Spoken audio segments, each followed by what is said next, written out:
হে রাসূল, আপনি আপনার উম্মতদেরকে বলে দিন, হে আমার উম্মতরা, লা আসআলুকুম, আমি তোমাদের কাছে কিছু চাই না, আজরন আলাইহি আজরন, তোমাদের কাছে আমি কোনো বিনিময় চাচ্ছি না, কোনো উজরত চাচ্ছি না। কিসের বিনিময়? আমি যে কষ্ট করে তোমাদেরকে ইসলাম দিয়েছি, ইসলামের দাওয়াত দিয়েছি, ইসলামের প্রসার করেছি, উহুদের ময়দানে আমার দন্দন মোবারক শহীদ করেছি, এভাবে আমি রসুল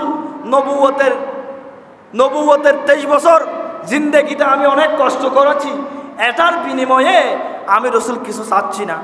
হ্যাঁ, একটি জিনিস চাচ্ছি, ইল্লাল মাওয়াদ্দাতা ফিল কুরবা, আমার নিকটতম আত্মীয়র ভালোবাসা, মোহাব্বত তোমাদের থেকে আমি চাচ্ছি। একটু জোরে বলুন না সুবহানাল্লাহ।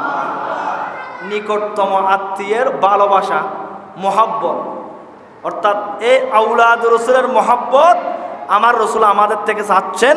যাদের অন্তরে আওলাদ রসুলের ভালোবাসা থাকবে, মোহাব্বত থাকবে, কিয়ামতের ময়দানে তারাই জান্নাতে যেতে পারবে। একটু জোরে বলুন না সুবহানাল্লাহ। এবার একটি ঘটনা বলছি। এই ঘটনাটি আল্লামা ইবনে হাজার হাইতমি মক্কি রহমতুল্লাহ আলাইহি তার কিতাব, প্রায় আজ থেকে উনি 600-650 বছর আগে ইন্তেকাল হয়েছে, 700 বছর আগের লেখা একটি কিতাব আস-সাওয়াইকুল মুহরিকা, সেখানে ইবনে হাজার হাইতমি একটি ঘটনা নোট করেছেন। একটু মনোযোগ চাইব, আমি একেবারে অল্প সময়ের ভিতরে শেষ করে দিচ্ছি। আমার রসুল যখন শুনলেন কিয়ামতের ময়দানে আল্লাহ একটি ফুলসিরাতের ব্যবস্থা করবেন। কোন সিরাত? আপনারা শুনেছেন, এমনি শুনেছেন, বাস্তবে কিন্তু অনেক কঠিন। কিয়ামতের ময়দানে যে ফুলসিরাত আল্লাহ আমাদেরকে পার করাবেন, 15,000 বছরের রাস্তা। কয় হাজার বছর? কয় হাজার? 15,000 বছরের রাস্তা। উঠতে লাগবে 5,000 বছর, মাঝখানে থাকতে হবে 5,000 বছর, আবার ওই ফুলসিরাত থেকে নামতে লাগবে মোট কয় হাজার বছর হলো? পার হতে পারবো? পার হতে পারবো? পারবো। একটা শর্ত আছে, ফাতেমার ভালোবাসা থাকতে হবে, আওলাদ রসুলের, আহলে বাইত রসুলের ভালোবাসা থাকতে হবে। এই কথা যখন আল্লাহ আমার রসুলকে বললেন, ইয়া রাসূলুল্লাহ, আপনার উম্মতদেরকে একটু ফুলসিরাতের ব্যবস্থা করবো কিয়ামতের ময়দানে, ওটা পার হতে হবে। এখন আমার নবী পেরেশান হয়ে গেল। আমার নবী আফসোস করতেছে, চিন্তা করতেছে, কারণ সারা জীবন তো উম্মতের জন্য আমার নবী চিন্তা করেছেন। আমার নবী যখন ফুলসিরাতের কথা আল্লাহর পক্ষ থেকে এলান হলো, আমার নবী একদিন নয়, 2 দিন নয়, 3 দিন পর্যন্ত সাহাবা ইকরামদের কাছ থেকে কোথায় চলে গেল? কয়দিন? 3 দিন পর্যন্ত। আবু বকর সিদ্দিক, ওমর ফারুক আজম, ওসমান গনি যুন্নুরাইন, আবু হুরায়রা, জাবের বিন আব্দুল্লাহ সহ সমস্ত সাহাবীরা আমার নবীকে 1 সেকেন্ড না দেখলে তারা পাগল পারা হয়ে যায়। আমার নবীকে এমন মোহাব্বত করেন, এমন ভালোবাসেন আমার রসুলকে, সিদ্দিক আকবর পাগল পারা হয়ে যায়। আমার নবী 3 দিন পর্যন্ত আমার রসুলকে কোথাও খুঁজে পাওয়া যাচ্ছে না। রসুল সাহাবীদের থেকে কোথায় চলে গেলেন? আমার নবীকে বিভিন্ন জায়গায় খুঁজতেছে, কোথায় পাওয়া যাচ্ছে না। সিদ্দিক আকবর বের হলেন, ফারুক আজম বের হলেন, ওসমান গনি যুন্নুরাইন বের হলেন, সমস্ত সাহাবা ইকরাম আমার নবীকে তালাশ করতেছেন, খুঁজতেছে, কোথাও পাচ্ছে না। একদিন 3 দিন পরে আমার নবীকে, 3 দিন পরে হযরত সৈয়দনা সিদ্দিক আকবর, যিনি আমার নবীকে বেশি ভালোবাসতেন, সেই জন্য জিনের উপাধি হলো সিদ্দিকে আকবর, বড় সত্যবাদী। কিতাব করলে দেখবেন তিনি সিদ্দিক আকবর হলেন কেন? তিনি নবীকে সবচেয়ে বেশি ভালোবাসেন, সেই কারণে তিনি সিদ্দিক আকবর হয়েছেন।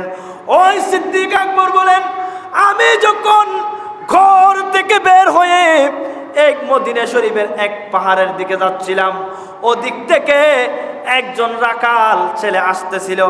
আমি ওই ছেলে থেকে জিজ্ঞেস করলাম, 10-12 বছরের ছেলে, ওই ছেলে থেকে আমি জিজ্ঞেস করলাম, ও রাকাল ছেলে, তুমি ওই পাহাড়ের চূড়ায় আমার নবীকে দেখেছো কিনা?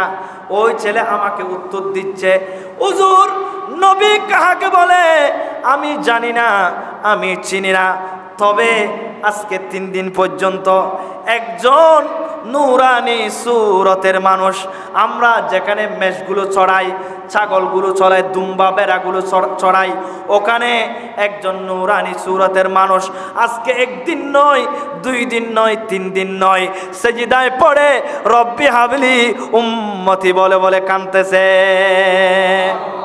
কয়দিন? 3 দিন পর্যন্ত। হুজুর শুধু উনি কান্না করতেছে তাই না, আমরা যে মেষগুলো, যে দুম্বাগুলো, যে মেষগুলো নিয়ে গিয়েছিলাম চড়ানোর জন্য, ওই মেষগুলো ওনার সাথে ঘাস না খেয়ে ওনার সাথে সেজদায় পড়ে কান্নাকারি করতেছে। বনের বাঘ এসে কান্নাকারি করতেছে, গর্ত থেকে সাপ উঠে কান্নাকারি করতেছে। হুজুর আমার মেষগুলো আজকে 3 দিন পর্যন্ত কোনো খানা পানি খাচ্ছে না, ওই ব্যক্তির সাথে কান্নাকারি করতেছে। সিদ্দিক আকবর বলেন, অবুক তাহলে যে বনের বাঘ এসে কাঁদতেছে অন্য কোনো মানুষের জন্য কাঁদবে না, গর্ত থেকে সর্প উঠে কান্না করলে অন্য কোনো মানুষের জন্য কান্না করবে না, গরু ছাগল দুম্বা বেড়া কান্না করলে অন্য কোনো মানুষের জন্য কান্না করবে না, একমাত্র আমার নবীর জন্য কান্না করবে। এই কথা বলে সিদ্দিক আকবর আমার নবীর কাছে চলে গেলেন, গিয়ে দেখতেছে আমার নবী রব্বি হাবিলি উম্মতি বলে বলে কান্না করতেছে। কারণ বনের সিংহ, বাঘ, পশু পাখি আমার নবীকে চিনেন কিনা।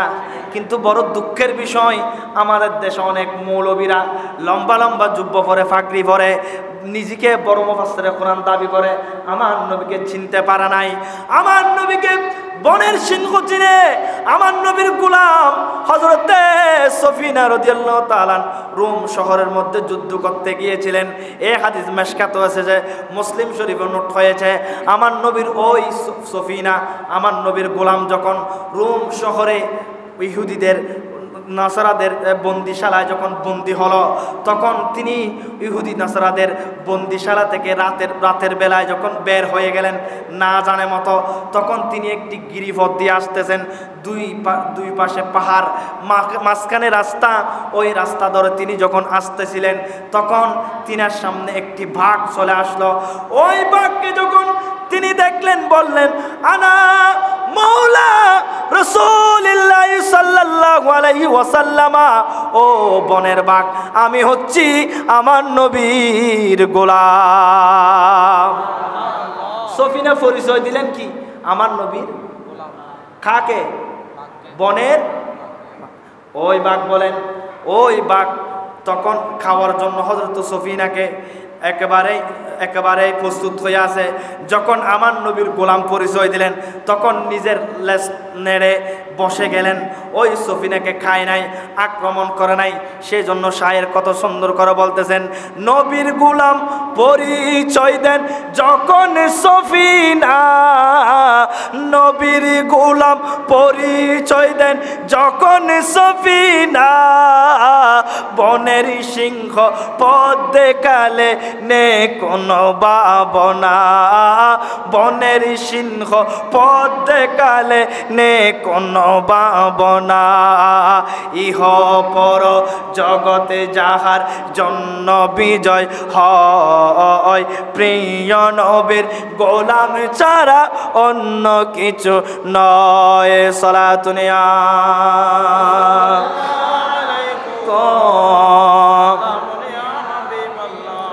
সিদ্দিক আকবর গেলেন, গিয়ে আমার নবীকে ডাকলেন, ইয়া রাসূলুল্লাহ, নবী গো, আজকে 3 দিন পর্যন্ত আপনি রাসূলকে আমরা দেখতেছি না।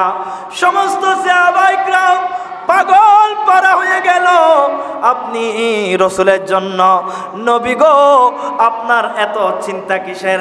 ও ইয়া রাসূলুল্লাহ, আমি সিদ্দিক আকবর আপনাকে ওয়াদা দিচ্ছি, আমার যতগুলো আমল আমি করেছি, যতগুলো ইবাদত বন্দেগী করেছি, সমস্ত ইবাদত বন্দেগী, সমস্ত জীবনের আমলগুলো আপনার বুড়ো উম্মত কিয়ামতের ময়দানে বিদ্ধ বিদ্ধ উম্মত পার করানোর জন্য আমি সিদ্দিক আকবর আপনার উম্মতের জন্য দান করে দিলাম।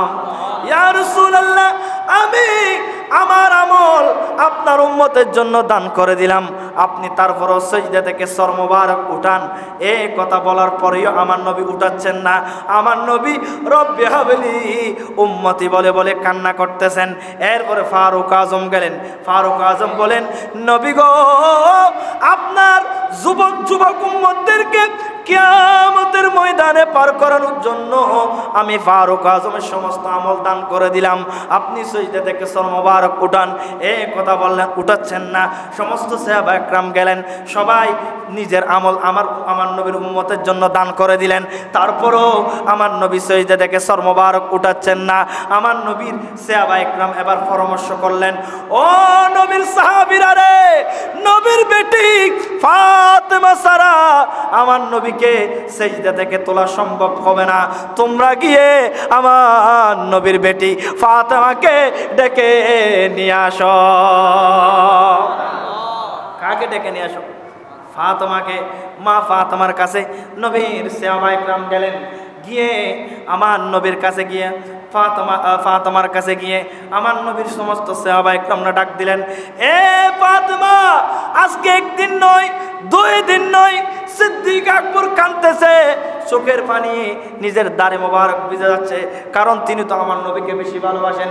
সেই জন্য শায়ের বলেন, মেরে বীর দেলব হে নবী নবী, মেরা দিল মকামে হাবিব হ্যাঁ, मैं मरीज़ इश्क़ रसूल हूँ, वो हबीब मेरा तबीब है, मेरे बिर्द लब है नबी नबी सलातुनिया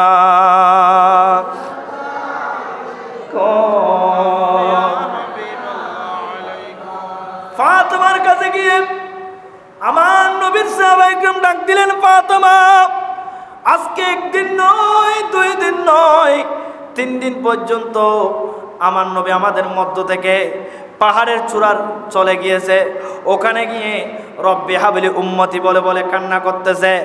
ও ফাতেমা, আমরা সবাই গিয়েছি, আমার নবী সিজদা থেকে সর মোবারক উঠাচ্ছেন না, আপনি একটু আসুন, আপনি আসলে বোধহয় আমার নবী সর মোবারক উঠাবেন।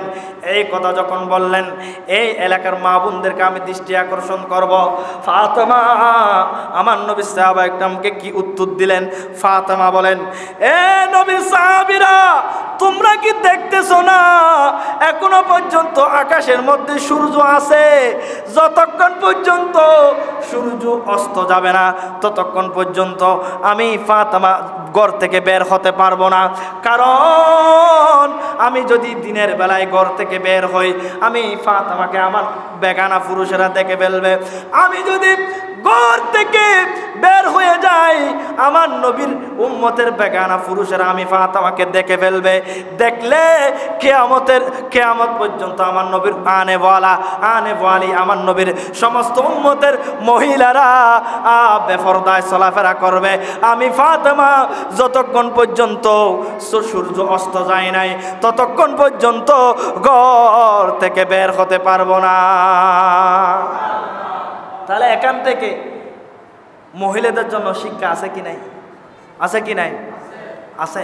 এগুলো মহিলাদেরকে আপনারা যারা ঘরের পরিচালক পুরুষ, নিজের স্বামী, নিজের বাবা, বড় ছেলে, বড় ভাই, আপনাদেরকে নির্দেশ দিতে হবে। মহিলাদের জন্য শিক্ষা আছে। ফাতেমা ঘর থেকে বের হয় নাই, সূর্য যখন অস্ত গেল ফাতেমা ঘর থেকে বের হলেন। বের হয়ে আমার নবীর কাছে গেলেন। আমার নবীর দরবারে গিয়ে, আমার নবীর কাছে গিয়ে যেখানে সিজদায় পড়ে কান্না করতেছেন ওখানে গেলেন। ওখানে গিয়ে ফাতেমা আরজ করলেন।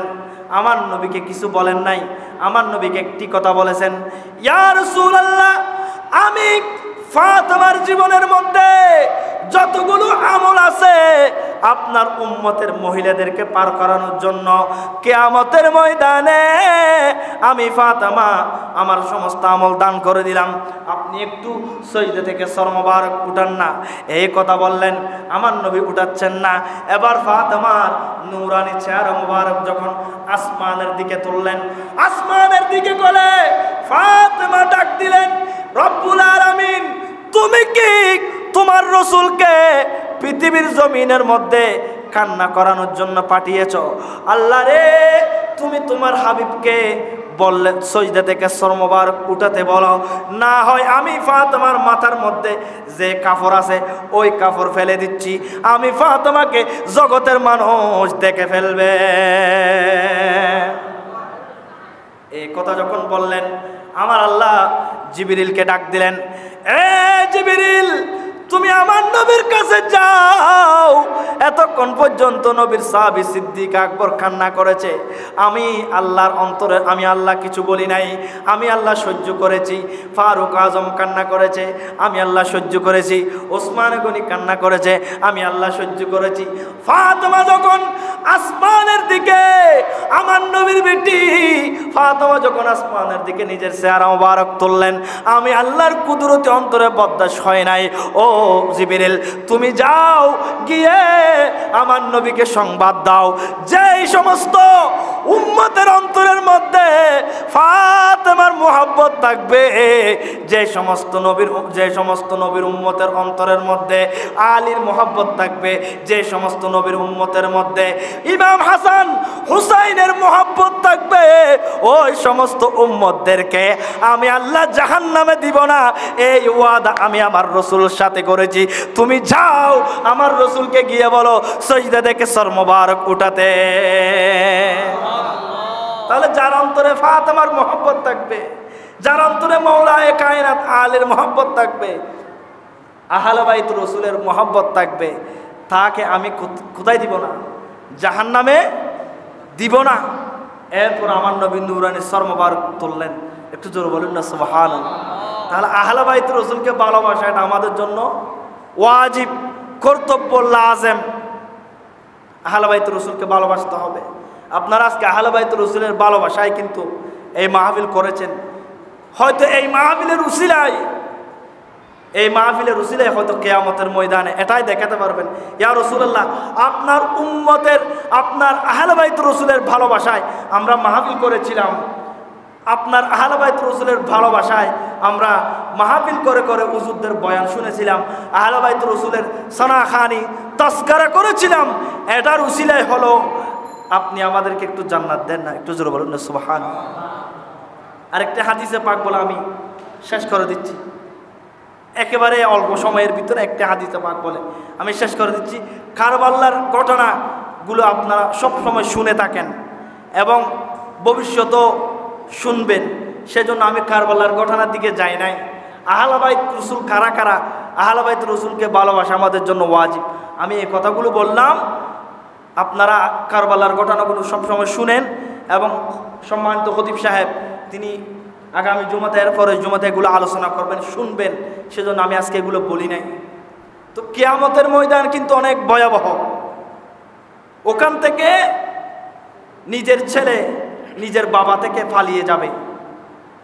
আজকে আপনি যার জন্য, যে সমস্ত পরিবারের জন্য নিজের জীবনটাই দিয়ে দিচ্ছেন, তারা আপনার থেকে পালিয়ে যাবে। আমার নবী বলেন, উম্মত, কিয়ামতের ময়দান এমন কঠিন যেখানে নিজের বাবা নিজের ছেলে থেকে পলায়ন করবে, নিজের মা নিজের ছেলে থেকে পলায়ন করবে, নিজের মুহাব্বতের স্ত্রী নিজের থেকে পলায়ন করবে, নিজের ছেলে মেয়েরা নিজের থেকে পলায়ন করবে। ওই সময় তোমার আপন বলতে কেউ থাকবে না, একমাত্র আমি রাসূল তোমাদের সাহারা।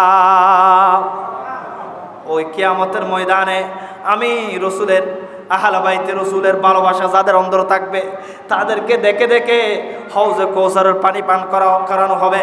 একজন সাহাবী, এই হাদিস বুখারী শরীফের ভিতরে এসেছে, আমার নবীর দরবারে হযরত আনাস ইবনে মালিক হাদিস বর্ণনা করছেন, আমার নবীর দরবারে একজন সাহাবী আসলেন, নবী গো কিয়ামতের ময়দান তো অনেক ভয়াবহ, অনেক কঠিন ময়দান, নবী গো আপনি একটু দয়া করে আমি